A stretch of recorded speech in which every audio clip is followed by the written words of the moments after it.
Hey, good morning. Happy Transition Thursday. Hey, today I want to talk about earnouts because earnouts seem to be coming up a lot more these days in transactions, transition events, whatnot. Maybe it's the sign of the times. Maybe this is, the economy and interest rates and other things being what they are. We're going to see more of those in the coming year or so as things kind of sort themselves out. So earnouts are really important. Best to be avoided if you're on the sell side as much as possible. My experience with earnouts over the last 25 years really is that they rarely benefit the seller to the extent that sellers expect them to. Even if you're using your own budgets and you're still sticking with the business through a transition period, earnouts just tend to not come together the way that the sellers expect. So a great benefit if you're a buyer and you can get them. It means less capital up front. You can essentially use the earnings of the business to pay the seller out, but best to be avoided if you can, and if you can't, they are a bridge. You'll hear me talk about this in another video, but I will talk about vendor notes, which I prefer over earnouts. But so let's talk about earnouts. If you end up having to take an earnout, number one, you want to make it short. 1 year, 2 year, 3 years at the most. I rarely would want to see a 5-year earnout, but in certain circumstances, maybe that makes sense. So keep them short.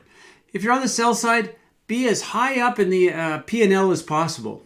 What do I mean by that? What I mean is focus on gross revenue as the target, because that's something that isn't really easily manipulated or changed with new accounting policies or new staff, new salespeople. Gross revenue is a pretty easy number to measure, especially if you've documented how you measure, because it may be that it's actually net revenue because there's some discounts or rebates or whatever. But gross revenue is a great place to start. Barring that, some measure of a gross margin is probably your next best option. Now, if you're on the buy side, I would say you want to be at the bottom of the P&L. In fact, you want to be right off the bottom of the P&L. You want to be at an EBITDA level. So EBITDA is not something that you see on a P&L, but it's something that's derived from it. That's probably a good place to be, because then any other costs that you may instill into the business, incur in the business, it's captured there. So you're not risking your earnout payments because of the investments and in time and people and et cetera that you're putting into the business. So you can see there's a big difference between the two, and hence why earnouts tend to be an area that people disagree on. Now, the next big point, and this is a really critical point when it comes to taxes, and I'm speaking primarily on the Canadian side, and I am not a tax advisor, so you have to have your own tax advice on this. But to the extent possible, you should try and have the earnouts treated as capital gains. So if it's actually called an earnout and it's documented as such, you're going to be taxed as earned income, not as capital gains. So, for example, if you have a $10 million transaction with an earnout of $2 million, you're only getting $8 million up front and you have an earnout of $2 million. But that $2 million could be taxed at a much higher rate than the capital gains.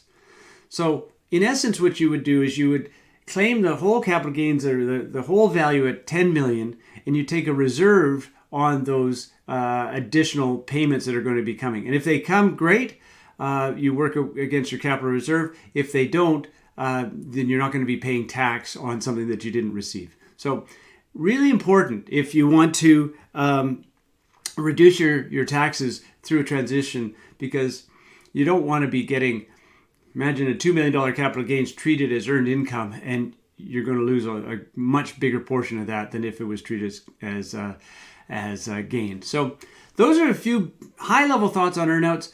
Don't use them if you don't have to. Find other ways to bridge the expectation gap between buyer and seller. But if you really have to use them and you're on the sell side, keep it high in the P&L, treat it as capital gains as best as possible, and keep the duration of the earnout as short as possible. So those are my thoughts for this Thursday. I hope you have a great day. As always, please leave a comment below. As you know, I love the comments. I love seeing what people are saying. Send me an email if you have any other questions, and have a great week.